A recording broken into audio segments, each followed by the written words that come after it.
Hey everybody, I'm Rick. Welcome to Talking Habs, where you get your daily fix of Blue Blanc Rouge. You got game number 36. It's the preview. Montreal in Tampa Bay. It's New Year's Eve, so happy New Year's to everybody.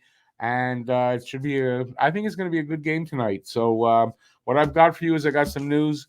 I've got some injury news too. So I've got also the lineups. I've got the stats for the game. Going to do a game preview, and I've got the guess the score contest. Guess the score of the game and the first goal scorer of the game. You can pick that guy from either team, and you win. You know what? I'm going to change it up today. Pick guess the score of the game and the Habs first goal scorer. The Habs first goal scorer tonight. We're going to change it up. Might be a little easier to get a winner. And if you're the first person in the chat with that guess, you get the $10 prize directly into your bank account via Interact. So the Habs first goal scorer. I gave the first goal to a Tampa Bay player, so I'm going to come up with it. My guess tonight, though, is 4-2 Montreal. You know what? I'm going to give Cole Caulfield the first goal. That's the first guy that popped into my head. 4-2 Montreal. Cole Caulfield first goal. Leave yours in the comments or comment section or the chat here, and I'll see who's the first one to get that. And if somebody wins, good luck to everybody. And we've only had one winner this year, so it's a tough one to win. Made it a little easier today, so let's see if we get a winner. All right, nice. Go. At the end of the year, let's have a winner for the last game of the year. All right, news, and this is pretty cool. Arbor Jacki and Florian Jacki each scored a goal in their respective games at exactly the same minute of the day, 4:11 p.m. That is crazy. For both of them to put a goal in at the exact same time of the day. That's weird, isn't it? That's just a strange and crazy and just all right. So Arbor and Florian, I'm sure they're happy and so they'll celebrate that tonight if they can get together. Don't know if they can. All right. Last game, Florida. Last night, as a matter of fact, the penalty that was called on Arbor not Arbor. I got Arbor in my head on Yoel Armia. Two different players, man. At 6:42 of the third period was a bullshit call. I think he got called for taking the helmet off of Ekman Larson, but on the replay, you can see that Ekman Larson took his own helmet off. Totally fooled the ref. The ref bought in. It's clear, without a doubt. And I saw a slow motion replay, and you see he takes his helmet off. Armia's arm is on his head, like sort of coming over. He's going around him, and you can see Ekman Larson just plop the helmet off. Oh, get a call. And he did get the call. It was hard for the ref to see. I'll give them that. But, fuck Ekman Larson and all the dirty players and cheaters and divers. They're getting away with murder these days from these incompetent refs, and it's kind of ruining the game, I think. It's just ruining the game.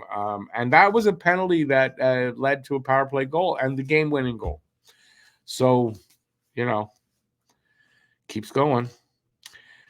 In the other game, 2 games ago, Yuri Slavkovsky took a hit to the head from Nason in the Carolina game.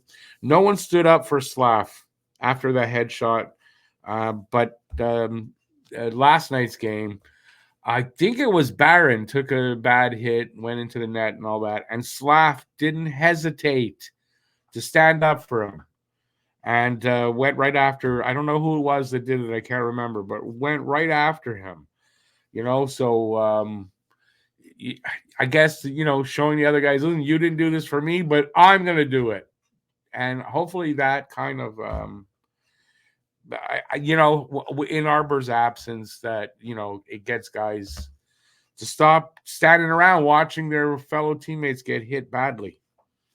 At least got to do something about it. Now, the hit that Slav stood up for, I'm not sure if it was a bad hit or not, and I don't think it led to a penalty to the hit. But he stood up for his teammate. Habs better not take penalties tonight in their or their PK better, figure things out.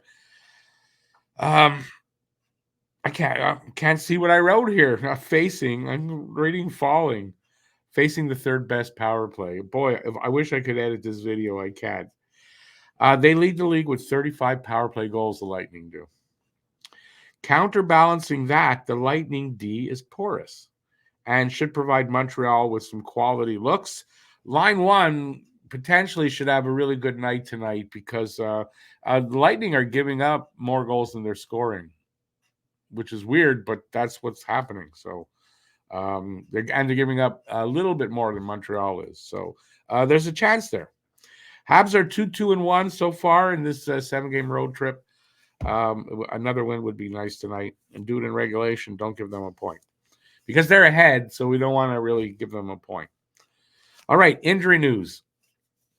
Christian Dvorak. He's out with an upper body injury. I have no idea what the injury is. I watched the game last night. I didn't see him get hurt, so I have no idea. They don't have an extra forward with them on this trip. So Jonathan Kovacevic will slot back in as an extra defenseman. They'll go with 11 forwards and 7D. And I'll give you the lineups in a minute. I guess I did all that. So, yeah, I'm going to give you lineups in a minute because I'm going to do the preview now. All right. Game tonight, the 15-15-5 Montreal Canadiens. Man, if you like fives or you play the lottery, play fives against the 17-15-5 Tampa Bay Lightning. How to watch this game. 7 p.m. Eastern start time, 4 p.m. Pacific in Canadiens region, TSN2 in English, RDS in French. Lightning region, Bally Sports Sun. Streaming, ESPN Plus, RDS, TSN, and Sportsnet. Season series, they beat us November 7th, 5-3 in Montreal. We're playing tonight. We're back in Tampa March 2nd, and then April 4th, they're back in Montreal to end the season series. Last 10 games, Montreal 4-4-2, and they're on a 2-game losing streak. And the Lightning 5-5-0, also on a 2-game losing streak. So one of these teams is going to break their streak. Hopefully it's Montreal. Home and away record, Montreal's away 8-9-0 on the road, and Tampa is 10-8-0 at home. So, not great at home. Montreal actually does have a chance here. We are getting the same 2 refs as last night, Kelly Sutherland and Kendrick Nicholson. It wasn't too bad last night, so I'm kind of expecting the worst tonight from these guys because basically we know Kelly Sutherland, we don't want to see games with him. And the other guy, the Habs cannot win with him basically at all over the last 3 seasons. So we'll see how it goes tonight. Atlantic standings, top to bottom: Boston, Florida, Toronto, Tampa. I wanted to say Montreal. Tampa moved up into a playoff spot with that win last night. Detroit, and then Montreal, Buffalo, and Ottawa. Ottawa doesn't look like they're going to make a move to they're running out of time anyway to make a move. They're not going to. NHL standings, Habs are 25th in the league. Ahead of them, St. Louis and Seattle with 37 points, Minnesota with 36 points, Edmonton and Montreal tied with 35 points, Buffalo one behind at 34 points, Calgary with 33 points, and Columbus with 32. Very tight race there for positioning. Nobody's in the playoffs in there, but I mean, it's very tight there. Tail of the tape, scoring chances for percentage, possession numbers, 46% for Montreal, 28th, 52% for the Lightning, 11th. Goals per game, 2.74 for Montreal, 27th, 3.31 for the Lightning, 14th. Goals against per game, 3.37 for Montreal, 23rd, and 3.42 for the Lightning, 25th. So their defense is porous this year. You can score goals on them. And hopefully Montreal will tonight. They'll need to, probably to make up for the power play goals that Tampa's going to get. Power play, 18.4% for Montreal, 21st, 29.6% for Tampa, 3rd in the league. Great power play. PK percentage, 71.9% for Montreal, 31st, so they can't get much farther down. and 79.6% for the Lightning. 16th, not bad, but not great, but not bad either. Head-to-head record 0-1-0 for Montreal, 1-0-0 for the Lightning. Face-offs 54.1% for Montreal coming into this game, second in the league. 51.9% for the Lightning, seventh. So not that far behind. Shots on goal allowed and shots on goal for. So for the allowed, 33.3 for Montreal and 30.9 for Tampa. That's on average per game. And shots on goal for, 28.7 for Montreal, 30.5 for the Lightning. Slight advantage there on shots and allowed shots. Players to watch over the last 5 games in points: Mike Matheson with 6 and Nikita Kucherov with 7. In goals, Josh Anderson with 3, Nikita Kucherov with 5. Assists, Matheson with 5, Hedman with 6, and plus minus, David Savard with +4, and Nick Perbix with +3. Isn't that a cereal, Perbix? You know, wheat looks like a big. Anyway, team leaders in goals: Nick Suzuki with 10, Nikita Kucherov with 25. Not even close. In points, Suzuki with 31, Kucherov with 59. Average time on ice, Matheson 25-15, Hedman 23-60. And in wins, Monty with 7 and Jonas Johansson with 8, and it's supposed to be the matchup tonight. Let's see. Tampa scoring top 5. Kucherov, 25 goals, 34 assists, 59 points +1. Braden Point, 16, 22, 38 points -8. Stamkos, 15, 21, 36 points -15. Hedman, 5, 29, and that's 34 points for -7 as well. And Brandon Hagel, 10 goals, 19 assists, 29 points -4. Habs top 5, same top 5. Suzuki, 10 goals, 21 assists, 31 points -9. Matheson, 6, 20, 26 points -7. Caulfield, 9, 16 for 25 points and a -2. Sean Monahan, 9 and 12 for 21 points and -7. Did I say 21 points for Caulfield? I don't know why I think that, but it was 25 points. Alex Newhook still hanging in there, 7 goals, 6 assists, 13 points -5. Goalies tonight. This is supposed to be your matchup here. Monty against Johansson, 7-4-3 for Monty, 286 goals against, 907 save percentage. 8-6-5 for Johansson, 347 goals against, and an 891 save percentage. So as far as goalies go, I like Montreal's chances for the goalie matchup.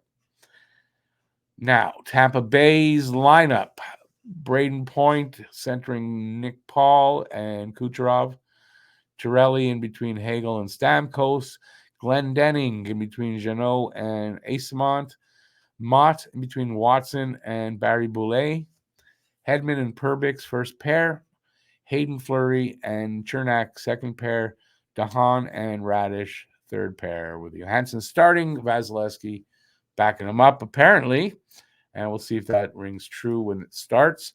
For Montreal, Suzuki, Caulfield, Slavkovsky, Evans, Monahan, Anderson, Mitchell Stevens, Armia, and Gallagher, and Pizzetta and Ulinen all alone out there. And imagine one of the 3 centers, although Monahan is there, one of the centers will double team and center that 4th line when they're out there.